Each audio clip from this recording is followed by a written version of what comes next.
Welcome to another episode of the Top Corner Pod. Ooh, that's really smooth. Today That's is nice. 01/20/2025. There you go. Perfect. You nailed that one. Yeah. And it's Monday. We're back at it, talking about football. We'll never stop. Never. We might stop. I'm kidding. Sometimes. I don't want to We stop. never know. I don't want to stop. I enjoy it. Yes, sir. And today we're talking about a beautiful game. Mm. Ones that bring peace to every nation. Except for the entire continent of South America. yeah, because that, but at least it will stop some. They get a little carried away. Yeah, but I heard that it will stop some while games or matches have been on. If it's the teams, some of them that are being supported by the cartel, they stop doing what they're trying to do and just watch the game. It slows down illegal activities. Yeah, right. Yeah, let's start this with some news, Yeah. Lately, before we jump into other news, Rashford has also been reported or linked to Monaco. What do you think about Monaco for Rashford? I mean, or does it serve will it be some kind of revival? It could be some sort of revival. I think that that's actually a decent place for him to go. Yeah, because I think that, I mean, he's had so much pressure on him at United, in part because it seems like he's not trying as hard as he could. Yeah. I think that you go to a club with a little less at stake, Mm-hmm. you get to be a bit more free. I think that it could be a very oppressive thing for him to go somewhere that's of equal value of Man United. With the price tag, there's a lot of expectation that comes that way. You're assuming that you get along with all of your teammates, Yes. your coaches, that you have the same sort of ideologies. If not, then you might be back to square one, kind of like you were under Ten Hag, Mm-hmm. I think that with Monaco, there's a little less attached to it. He can sort of go with less eyes on him, play the game, you know what I mean? Less restricted. Because he would be one of the top players in that side if he's giving even 80%. Yes. Whereas it's not going to be the same if you were to go somewhere like Barcelona. I think we had that conversation last week. Yeah, definitely. He's not competing with Rafinha for that top spot on that left wing. He's not replacing Yamal, and he's not even really going to be a center forward that's placing Lewandowski. So, yeah, I think that makes sense for him personally. Yes, that makes sense. I get that. And then they can trade. They can trade him up in 2 seasons when he's sort of gotten back into good form. Yeah. They get their money back and then a little bit more, and then they rebuild a little bit. I mean, they're a selling club, so they have the definitely. opportunity to get him back in form and get some value out of him as well. And I think that's what those kinds of clubs need to be doing at all times anyway. That makes sense. How about Kvaratskhelia to PSG? Is that it? That's official, yeah. It's official. He took his picture with the shirt and everything. I didn't see that. Yep. Wow. Why did he decide to go to PSG? That's interesting. It was a little upsetting for me because I think that they're the kings of France, obviously. I think that he makes him a better side. Yeah. And I think that he's going to get higher wages there. Yeah. You could make the argument though that he's not going to that Napoli is a bigger club in terms of what's expected of them week in, week out than PSG. PSG's bigger in terms of like the money around them, the popularity. I'm not saying that, but I'm saying he's part of that Napoli side that they won the Scudetto for the first time in 30 years with that club. But also, you look at it. PSG spending all the money, so they're also expecting to win the Champions League. That they haven't won since Project PSG has. Yeah. So at this point, the French guys are tired. Yeah. So it's like you kind of accept that PSG might be a dead end at times. You're going to win your domestic league. Now, I think for almost any other player, going there to win that domestic league means a lot. But like I just said, he was part of that side that brought the title to Naples for the first time in 30 years. That's a bigger deal than winning the French league 5 years in a row. You know what I mean? If it's down to just domestic leagues, Napoli's contending, and they're not the one horse race, consistent favorite to win the league at all times. You know what I mean? Yeah. And they're consistently in Champions League. So that was an interesting one for me. I don't consider PSG that big of a step up. If it's about wages, if it's about living in Paris, I get that. And there are some guys that have signed with PSG just to be in that city because their family wants to be there for the high wages. Like, I understand if that's what you do. I don't respect that as much as wanting to go to, to play the best that you can. But yeah, that was a little disheartening. I feel like there are other clubs that could have used his talents and that he could have really helped boost teams that are legitimately competing in Europe and putting them to that next level. I do feel like that. Dang. Well, I guess. Do you disagree? I disagree at 80%. You disagree 80%? Yeah, because Napoli, you really haven't heard Napoli in the news just the last. I mean, Maradona played there, but the last 20 years, Napoli has been in the news for the past 4 years. That's because of a revival. PSG has been there. It's a bigger club in terms of money, not in terms of history, but it's also a bigger club in terms of just socially. Like, a lot of people know more PSG about. It might also be because it's Paris, capital. But now, winning the Scudetto might be more meaningful in terms of the football history itself. Yeah. But also, if you are PSG and you're going to PSG, if you imagine them, which will be the same feeling for Napoli, but I think will be bigger on PSG, where they're expecting, especially PSG has been investing a lot of money since Project PSG became a project, a thing, where a lot of big stars went there, played there, and they still didn't bring that Champions League home. They did not. So, hypothetically, if you brought it home, how big will you be? Assuming they can get it done, yeah. Yeah, assuming they can get it done. Let's say this is just an assumption. Let's say that he does sign for 5 years, and let's say, if he wins the Champions League with PSG, and he won the Scudetto with Napoli, I mean, that puts him in a pretty crazy circumstance because, I mean, like I said, 30 years. Him as a player? Yeah, that puts him as I a think great. He will be talked in the bigger conversation. Yeah, that's his caliber. That's two clubs within a short span that you go to and immediately take them to new heights that they either never have achieved before, or within a lot of people's lifetimes. Yeah, 30 years is a long time to not have a title. Yeah, the crazy part about it would be if you are the main protagonist, like you did at Napoli, you come in Paris Saint-Germain, and it's you're the guy, you're the main guy. You bring them to the new heights and everything. Now you will be one, if not the club legend. Yeah.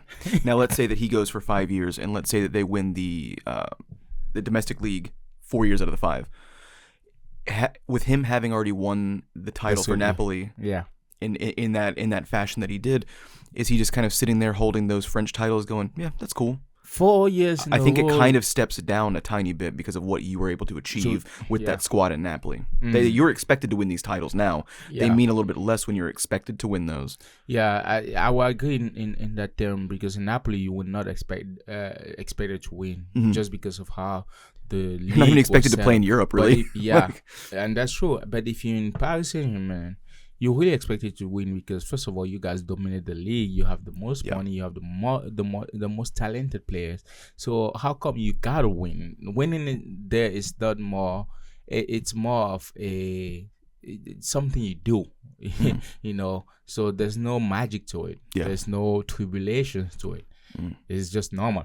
It's like at this point it becomes like, Monaco won. Oh, great. Lille wins for the first. Lille, but if Paris Saint-Germain is like, oh, I didn't. That is expected of you from the start of every season, and it's expected from clubs like Real Madrid. But Barcelona's always there, so it's like, it's like okay, So I mean, we'll see. Like I like the player a lot. He's a hard worker. He's very talented, and it makes me want to watch PSG more, simply because of him. Because I'm not a big fan of the club. I'm not a big fan of how it's run and kind of what it represents.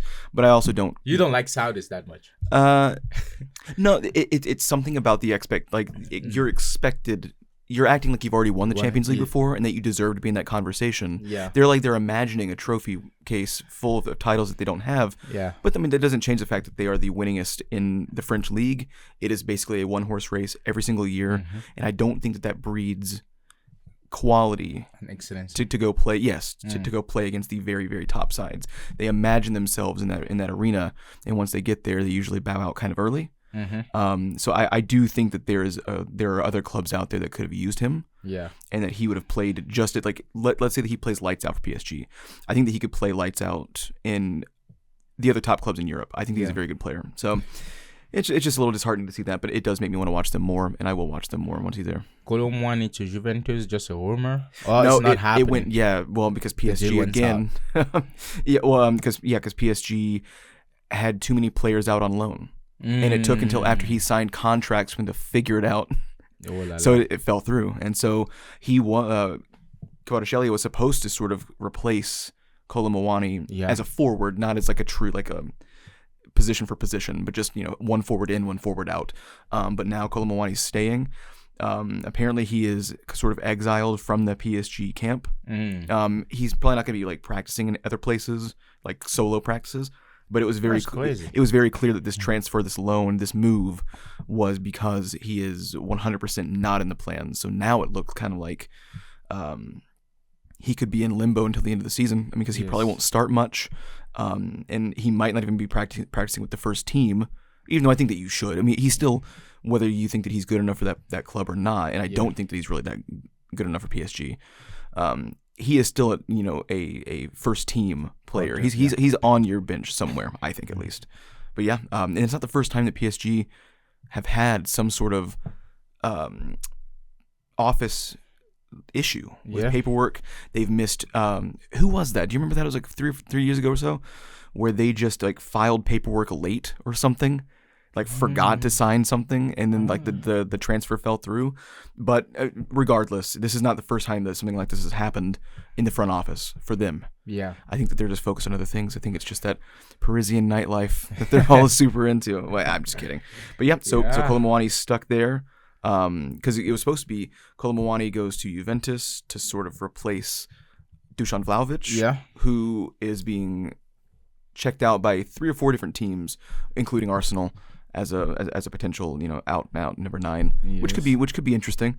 But now that kind of throws a wrench into all of that. And now, I mean, really, who gets the best deal out of it, I think, was Napoli. Yeah. Because they're looking at Alejandro Garnacho from Manchester United to sort of replace Kvaratskhelia on that left wing. Yeah. He's not at the same level of Kvaratskhelia, but he has a high ceiling, and it makes sense to me why they would want him. Yeah. If you're letting Kvaratskhelia go for a good fee, someone like Garnacho, the young, has proven themselves to have a high, like a capacity to play well, but he's not always in the best form. I think that you can get something out of him. And he's on low weekly wages, and it's not likely to increase that much. That's true. So you're getting him at sort of a decent value. So I think that's a good move for Napoli. If you must let Kvaratskhelia go, I would have tried everything that I could make him stay. They probably did, and it was just time for him to sort of take another step forward in his career. That makes sense. Looking at Premier League this week, that's pretty interesting. Liverpool got 15 points, Arsenal 44. Yeah. Nottingham Forest 44, man. Yeah, Nottingham Forest it's like one of those. He's like a fox, just snaking. Yep. We don't really talk about them that much, but they're making moves. They're making waves. And even like Bournemouth as well, sitting at 7th. And you usually don't praise a club for sitting 7th in the Premier League because it's usually a club like Chelsea or Man United or something like that. But I mean, for Bournemouth to possibly get into European football, which the club itself is not set up for, by the way. The stadium is not designed like just the infrastructure of the club itself is not big like at that level. It's going to be kind of a culture shock for not only the club but the fans and people coming in if they do get European football, because they're just not used to that kind of stuff. They might have to move it and play somewhere else if they do get there. It's like Nottingham Forest. How big is the stadium? If they make it to Champions League, man, can you accommodate that? Imagine in Nottingham Forest, Madrid, if they play in Nottingham Forest, so all the Spaniards have to go there. And it's a different level, but like Luton Town, when they came to the Premier League, their system, their stadium, their fan base, the way that the club is run, like it was not designed to be at that high of a level. But at the end of the day, if you win the games, you perform well, you get there, and there you are. And then all of a sudden, that's why I like the pyramid system as well, because it's some of these clubs are not designed, set up for that kind of thing. But I mean, hell, winning games is winning games. Yeah. And all of a sudden, within 2 seasons, you see you're in the absolute big leagues. You're like, well, I guess we should probably renovate this fucking thing. I don't know, like it's kind of falling apart. But Old Trafford needs it as well. So what are you gonna do? Yeah. Well, That's interesting because Arsenal is second. I don't know if they will have for them to win. Liverpool gotta start dropping some points. Yeah. And Liverpool don't look like they will be dropping, but it's not impossible because they just have 6 points. Apart. It's not impossible, but I do think that the draw this weekend was it crushed a lot of all the momentum because I mean it was still never really. It hasn't been Arsenal's to win in months. It's been Liverpool's to lose, and so we've been saying that of, you know, they just don't seem like they're going to drop any points, but they've dropped. You know, they drew 2 back to back before this. You know, this past weekend. Yeah, and you think if Arsenal had just been able to drive home something from Villa, but they let it slip away. Yeah, I mean, what, you're within 4 points. And I mean, it's still Liverpool's to lose, and they're probably not going to drop that many points in the future, and Arsenal still will, even if it's just a couple of draws here and there. But that was the closest that it's been in months in terms of it being even a reasonable possibility that they could tie this thing back up and make it very convincing. So, yeah, if you're an Arsenal supporter, that draw against Villa, kind of really, you're like, okay, that took all the momentum away, and it once again is just not going to happen. So, you look at Arsenal against Aston Villa. What was the little part that went wrong for them to get that win? Because Aston Villa played well, but they did play very well. Yeah, Arsenal also felt like they just needed that little thing. Do you think Lewis Kelly should be left back when he's a midfielder? No, when he's a centre back. You know. I think that. I mean, it shows how important Saliba is to the back line. Central midfielder. Lewis Kelly, central midfielder. I think that he plays okay. I think that it was just Urian Timber. You know, he is a center back. Yeah. First, but I think that he's really acclimated to playing the fullback position, and he's very good on the wings. I don't know if he makes the best decisions in the center of the park. So he should be normally played as a wide back. Why would Arteta get him to the center? Because Saliba's out. Oh, okay. Saliba's out. Tomiyasu is out. Ben White is out. So that's why you have Thomas Partey, who I do think has shown some ability to cover that fullback position, but he's still, you can tell that he's used to having people behind him. Yeah. In case someone slips in from behind. So, you know, it's just. And again, putting 2 people that are now kind of out of position on the same side. I think if Gabriel is over there helping Thomas Partey, and then Timber and Lewis Skelly are kind of having their camaraderie there. But yeah, why didn't you? And Calafiori's out as well. Why? Wow. Well, why didn't we just play Zinchenko as a left back instead of Lewis? Which I know they might be like, oh, Zinchenko probably don't track well, but. A game like that where probably natural position instinct will come into play. Yeah. Why don't you just, and Lewis is young, get him to a center midfield. I feel like he could play a center back. He could, yeah. You know, because he kind of have that defending mindset because he's center midfielder. Then you can, I don't know. I just felt like Arsenal had that little thing. Yeah, well, and it doesn't help the fact that, I mean, Yuri Tielemans' goal was pretty spectacular. Yeah. It's like Arsenal would go on big runs. That first half was pretty much all Arsenal. But once they got the momentum, you know, Arsenal was not able to commit to fully pressing because we've said that for weeks and weeks now. Yeah, the extreme press, when done properly, you know, you don't leave yourself exposed to a counter. Yeah. But if you're still worried about the counter and you're not pressing 100%, but you're still pressing enough, you're putting yourself out of position and you're asking to be bitten in the ass on transition, and that's kind of what's happening. But at the end of the day, you know, Yuri Tielemans still has to have a very good goal. There's still a lot of work to do, despite him getting past the back line. I mean, Aston Villa were just able to really follow through on those counters.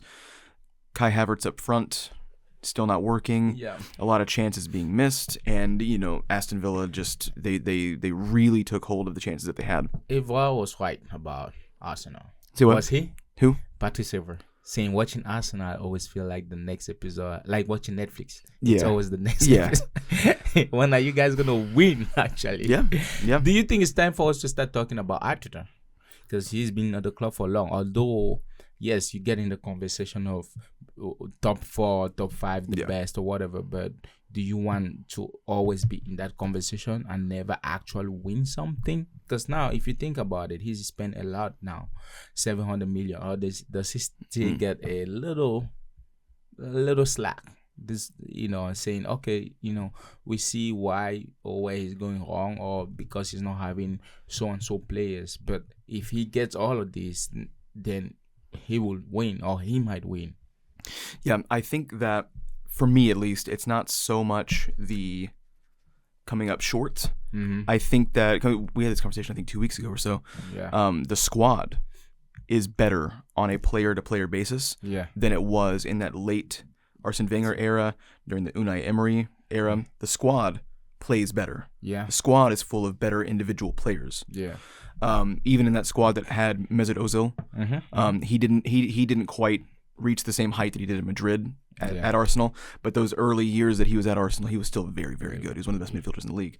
And so, yeah, you had that one shining star, but then you also had, Shakir Mustafi. Yes. You had Hector Bellerin. You had, all these players that wouldn't, like, most of that lineup would not make the bench of this current Arsenal side, and he put that squad together.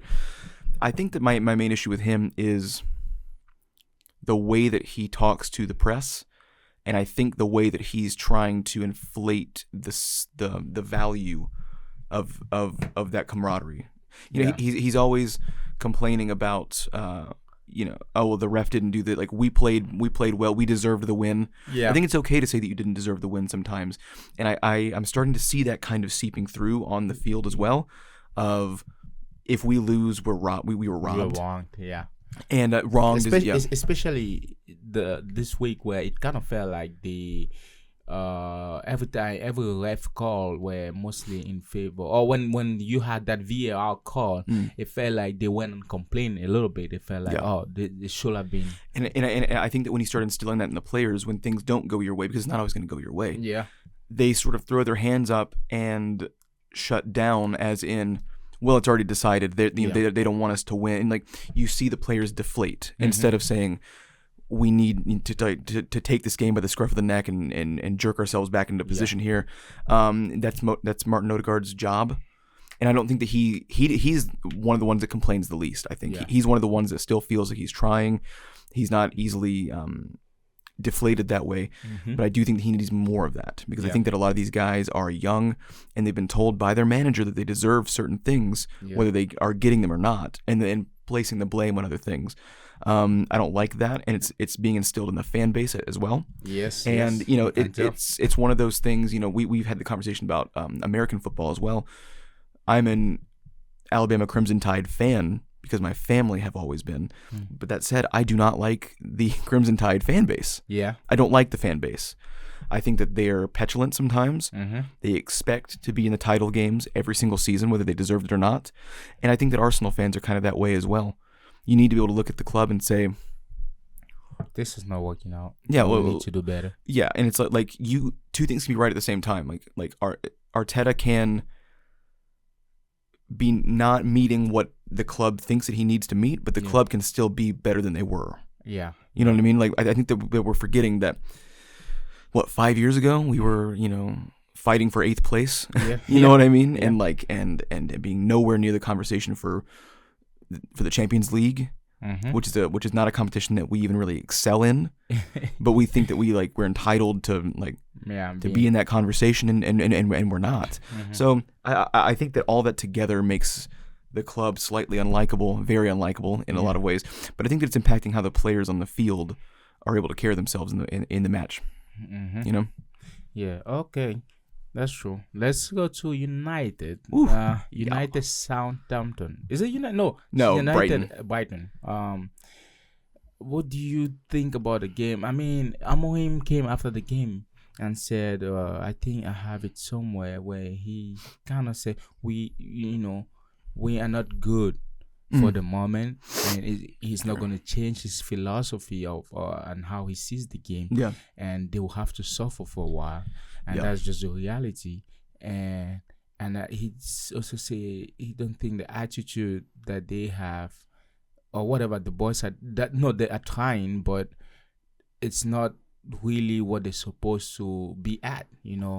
Something along those lines. If I'm paraphrasing, I think that and I think that it helps bide some time a little bit as well, and I mean that in a good way. I think that he handles himself very well. Yeah. I like his conferences quite a bit because he's telling you early on that like this is a long like he knew as soon as he got there exactly what was needing to be done and what the guys up top were not going to really let him do. Yeah. And he was very transparent about the fact that like it's going to take us a while to get anywhere. And I think that what that does, aside from the fact that it lets you kind of excuse a lot of losses. Yes. He told you early, he's like, we're going to lose a lot, by the way. And it's like, That's well, true. you know, you don't want to hear that, but you respect the honesty more than the unfortunate news. And yeah, I mean, he does not have the squad to do what he wants to do anyway. Yeah. So he's stuck in that middle. And I mean, but if you're him, do you say it like the boys are not playing on what? Does it not bring down your confidence, or does it kind of tell them that you guys are not at the level you're supposed to be at? I think it's more of that, and I think that, you know, we don't get to see them during training, so we don't really know how he's handling them one-on-one. You know, they could be very productive in training. And he had these conversations in a very transparent way of like, we are not playing at the level that we're expecting to be playing. All we get is, you know, the conversations after a game where they get smashed and him saying, you know, like they weren't good enough. He could be very uplifting in training, and everyone just kind of understands we just have a lot to work on, and it's not necessarily throwing anybody under the bus in particular, although you could if you wanted to. In 10 games in the Premier League, we won 2. That's what he said. And he said, imagine what this is for a Manchester United fan. Imagine what this is for me. So we are getting a new coach that is losing more than the last coach. That's a little digger. Yeah, well, but how do you feel about it? I mean, it's like you know, the president. You know, you want to leave the office in a good way. Yeah. And a lot of the mistakes that someone that first takes office comes in, like you're cleaning up someone else's mess sometimes. Yeah. And it makes you look bad. Yeah. And because we're so used to instant gratification and getting things now, you know, they can sit there and they can blame Emery for this. But like, don't forget how much money Ten Hag spent over a good period of time. Like he inherited this mess, and he's said that it's going to take a while because it's not just tactics, it's not just training, it's not just like it's the office not giving him what he needs, and it's the players that are just not at the level he needs them to be. You can't train some of these guys to become, you can't like, do we just come to a conclusion that he needs to scratch this whole team and start rebuilding his own team? Well, and I think he's even hinted that they're not being the most forthcoming with the funding either. And that's the thing, you know, when you release a manager, it's usually because the squad's not playing well. And so you kind of accept the fact that when you bring in new management, you're gonna have to give them some of what they want. You can't just bring somebody else in and change the tactics for free, basically. And it's like, oh hey, the whole thing this entire time was just, we weren't, you know, playing the low block when we should have been. Boo. And now all of a sudden we're fucking rock stars. No, it's the quality on the pitch. And a lot of those guys are just not good enough to get this club to where they're expected to be. And they've been that way for so long that we're forgetting what they're expected to be. They're supposed to be in top 4. They're supposed to be in top 3, really, if the last 30 years of that club's history is supposed to be acknowledged here. You know what I mean? So who are we scratching of this team then? So we're scratching Fernandes? I think for now, not really, because to find a technical player of his caliber, even if you find a young player, you will have to pay top dollar. Because no team will want to leave, you know, let this type of player go like that. I think you make sure Meno don't leave because he's young. Oh yeah. And he's one of the few. Still cheap in a sense. Just you know, you can kind of increase his salary a little bit. Yeah. And I think that they're, you know, if they're really letting Garnacho go to Napoli, that's a guy that you want to keep as well. That's interesting. So would you keep him instead of Zirkzee? Yeah. Oh yeah. Yeah. I think so. Of the forwards, let's just go through this list, and I'll say in or out. Anthony out.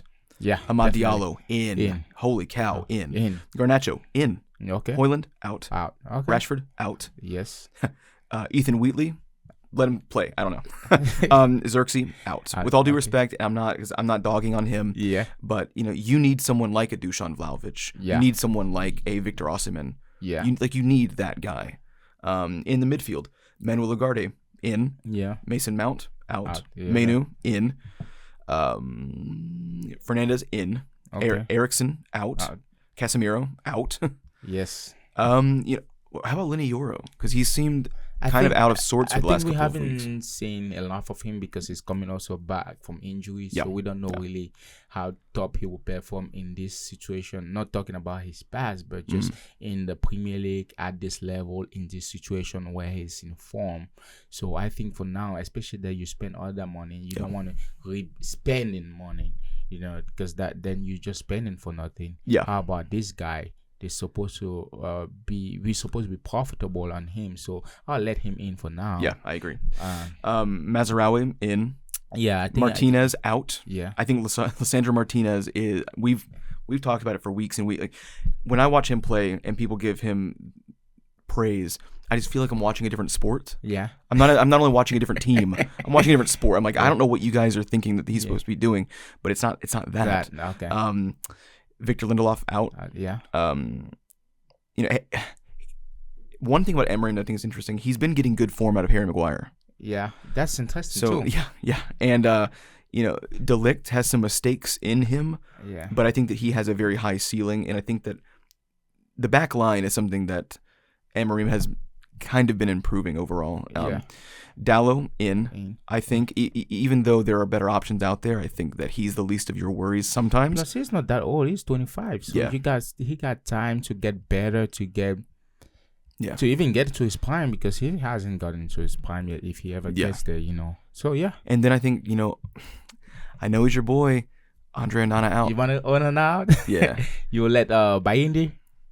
I think he's the goalkeeper. I mean, he just puts himself in too many positions to. We've had that conversation as well of just like, you know, I know how you want to play. I know that you have that sort of reckless style. You need to accept the fact, though, that not every back line is going to allow you to do that. Yeah. This one's not that. Even if they defend well, even if they're in form, those guys are not the players where you're going to be able to get away with that kind of stuff. So you're going to have to adapt to that system. And I just don't think that he's really. He's trying to keep doing the same things that he was doing with Inter, where, you know, they were a bit more mobile at the back. You just don't have those players around you, and so I think that he just needs to adapt to that. And he does have a couple of natural mistakes in him as well. I think every player kind of has mistakes in them. It's just that his come at unfortunate times, and are in addition to the mistakes that arise by him trying to play a different style from the back and it not really working in his favor because of the people around him. That makes sense. I can get behind that. So yeah, I think that like 65% of these guys need to go somewhere else. Yeah. So like the rebuild is a long, laborious process, and they need to give him time and money. And I don't know if they're really wanting to give him that much money. The problem is that I'm not sure they will give him enough money just based on this new administration that's governing that side. Yeah. And they don't seem like they will want to be wasting a bunch of time and money, and they don't seem like they will want to, you know, give you time for result. They seem like they want, and it's United. Of course, United is not United of the past days or the glory days, but United is still the biggest club in England. In England, just, you know, they sell more. Third or second biggest in Europe. So they sell more than everybody. All the eyes are on them. So you messed up. It's apparent, and I don't think they will want to wait for that. I think we give him this season, and next season we'll start to see. We gotta start to see some kind of improvement, but also you gotta let him the flexibility to either sell or bring someone in. I think his best move is looking at youth. Go to France, man. Looking at these youth guys, you know, and bringing a lot of youth. Poach the mid-table sides in League One. Go to Monaco training center. I know they got some guys in there somewhere. Lyon, Lens, like just That's go. That's the only way you would do it. You know? It is funny though that two of the three biggest clubs in Europe are having some financial issues. United and Barcelona are, you know, because you would probably agree that like the three most popular in Europe are Madrid, United, Barcelona, probably in that order as well. And two of those three, especially Barcelona, have had financial issues for years. For them, is so much mismanagement. Yeah, and so this just seems like, I mean, like Amorim is just going to keep paying the mistakes of Ten Hag. Man. We don't have all that book. Shut up. We got a president who knows what he's doing, and who don't allow any book, and that's a marketing genius. Yeah. We're gonna start playing the NBA in Madrid Stadium. Yeah. And he built it so he can have some NFL games. Yeah. And he got Taylor Swift to have a concert. This guy's good. Wow. Well, I'll just say today, we just recorded for you guys again. It's a Top Corner podcast. Go follow us on any platform you can have access. TikTok is back. We are there. And YouTube, go watch us. See what you can get from us. I think you will like us, and we might like you guys. We might like you. We might like you guys. Full episodes. Round of applause for this. Full episodes on Spotify. Yes, sir. The whole deal. If you just want to listen to Close the audio, that shit. go to Spotify and subscribe, like, and do what you can do to get access to our podcast. You gotta here get on it. the Top Corner podcast. You and need it. We're gonna see you guys next week. Bye. Goodbye.